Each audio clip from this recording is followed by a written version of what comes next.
Hello दोस्तों, स्वागत है आपका हमारे YouTube channel DM all classes में। आज हम करेंगे क्लास 7th का चैप्टर 3 आवर चेंजिंग अर्थ। इसके समरी नोट्स करेंगे जो एग्जाम में आने वाले हैं। तो चलिए स्टार्ट करते हैं।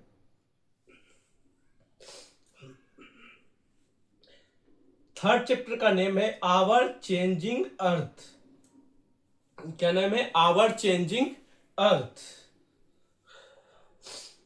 फर्स्ट है the earth is dynamic. The earth is dynamic. पृथ्वी गतिशील है। चैप्टर का नेम क्या है? आवर चेंजिंग अर्थ, हमारी बदलती पृथ्वी। फर्स्ट पॉइंट है द अर्थ इज डायनेमिक। पृथ्वी गतिशील है। The surface of the earth is always changing. पृथ्वी की जो सतह है वो लगातार बदलती रहती है। पृथ्वी की जो सतह है वो लगातार एक दूसरे से दूसरे जगह बदलती रहती है। Changes happen due to natural forces inside and outside the earth and human activities. ये जो परिवर्तन है वो प्राकृतिक शक्तियों और मानव क्रियाओं के कारण होता है। ये क्या होता है? ये प्राकृतिक भी हो सकता है, नेचुरल भी हो सकता है और मानव के द्वारा भी किया जा सकता है। सेकेंड पॉइंट है लिथोस्फेयर। सेकेंड क्या है? लिथोस्फेयर, स्थल मंडल। स्थल मंडल किसे कहते हैं? The lithosphere is the solid outer layer of the earth. पृथ्वी की जो ठोस बाहरी परत होती है उसे हम स्थल मंडल कहते हैं। It includes rocks, mountains, plains, plateaus and valleys. इसमें पर्वत, मैदान और पठार, घाटियां आदि शामिल होते हैं। नेक्स्ट पॉइंट है इंटरनल फोर्सेज, इंडोजेनिक फोर्सेज, जिसे हम इंडोजेनिक फोर्सेज भी करते हैं। आंतरिक शक्तियां। आंतरिक शक्तियां क्या होती है? These forces act inside the earth and cause sudden और स्लो चेंजेज। ये शक्तियां पृथ्वी के अंदर से कार्य करती है। ये जो शक्तियां हैं वो पृथ्वी के अंदर से कार्य करती है। ये है अर्थक्वेक, भूकंप, sudden shaking of the earth surface.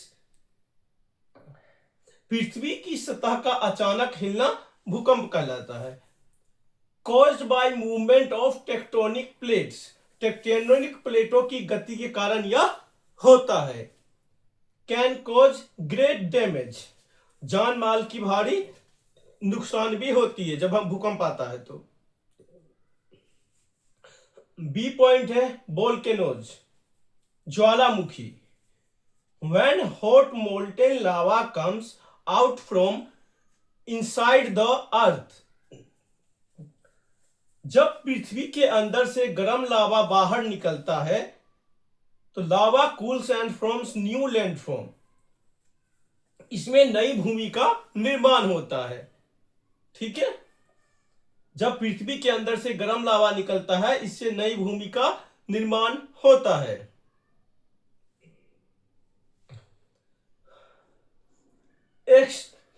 Exogenic forces, external forces, बाहरी शक्तियां। ये क्या होती है? These forces act on the earth surface. ये शक्तियां पृथ्वी की सतह पर कार्य करती है। दे इंक्लूड, मुख्य प्रक्रियाएं हैं, weathering, breaking off rocks into smaller pieces, अपक्षय, चट्टानों का टूटना, इरोजन, अपर्दन, wearing away of land by water, wind और आइस, जल, वायु या बर्फ द्वारा भूमि का कटाव, deposition, laying down of eroded materials, निक्षेपन, कटे हुए पदार्थों का जमाव। फिफ्थ पॉइंट है वर्क ऑफ रिवर्स। नदियों के क्या कार्य हैं? Rivers shape the land in the 3 stages. नदियां 3 अवस्थाओं में भूमि का निर्माण करती है।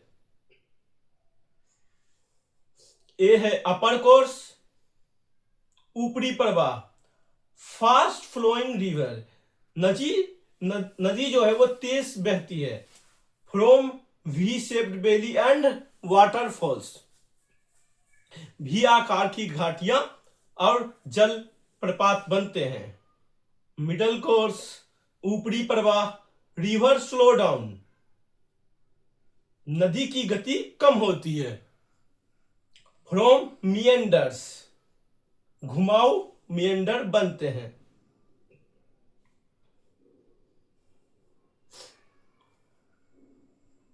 लोअर कोर्स, सी है लोअर कोर्स, निचला जो प्रवाह होता है, रिवर फ्लोज स्लोली, नदी बहुत धीमी हो जाती है, deposit sediments from flood plains and deltas, मैदान और डेल्टा का निर्माण होता है।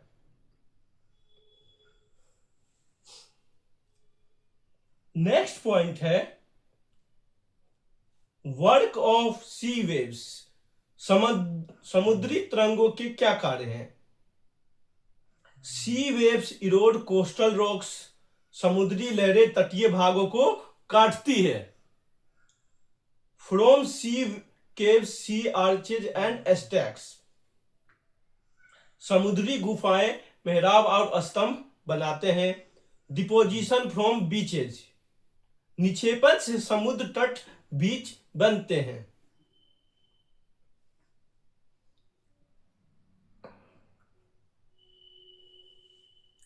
पॉइंट 7 है work of ice, work of ice, हिम का कार्य या हिमनद, glaciers, moving ice erodes mountains, चलती हुई बर्फ पर्वतों को काटती है, from U shaped valley and glacier lakes, U आकार की घाटियां और हिमनदीय झीलें बनाती है।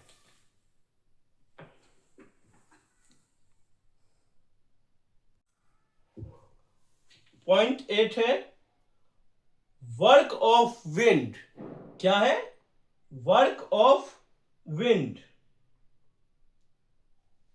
वायु का कार्य, wind erodes and deposit sand, वायु अपर्दन और निक्षेपण करती है, forms and dunes and mushroom rocks in deserts, रेल के टीले और मशरूम चट्टाने भी बनाती है। पॉइंट 9 है ह्यूमन एक्टिविटीज, मानव गतिविधियां, humans also change the earth surface, मनुष्य भी पृथ्वी की सतह को बदलता है, जिसे एग्जाम्पल उदाहरण है बिल्डिंग रोड एंड हाउसेज, सड़कें और भवन बनाना, माइनिंग खनन, फार्मिंग खेती, एंड कटिंग फॉरेस्ट, वनों की कटाई, क्या है? कटिंग फॉरेस्ट, वनों की कटाई। ये की टर्म्स दे रखे हैं जो एग्जाम में आएंगे, देख सकते हैं आप। इरोजन हो गया, डिपोजिशन हो गया, वेदरिंग हो गया, डेल्टा हो गया, मेंडर हो गया एंड ग्लेशियर हो गया। ये की पॉइंट याद कर लीजिएगा, ये एग्जाम में जरूर आएंगे। कैसा लगा क्लास कमेंट में जरूर बताएं, अच्छा लगा हो तो लाइक करें, शेयर करें, सब्सक्राइब करें। ये नोट्स आप देख सकते हैं, इसका या तो स्क्रीनशॉट लीजिए, नोट्स बना लीजिए।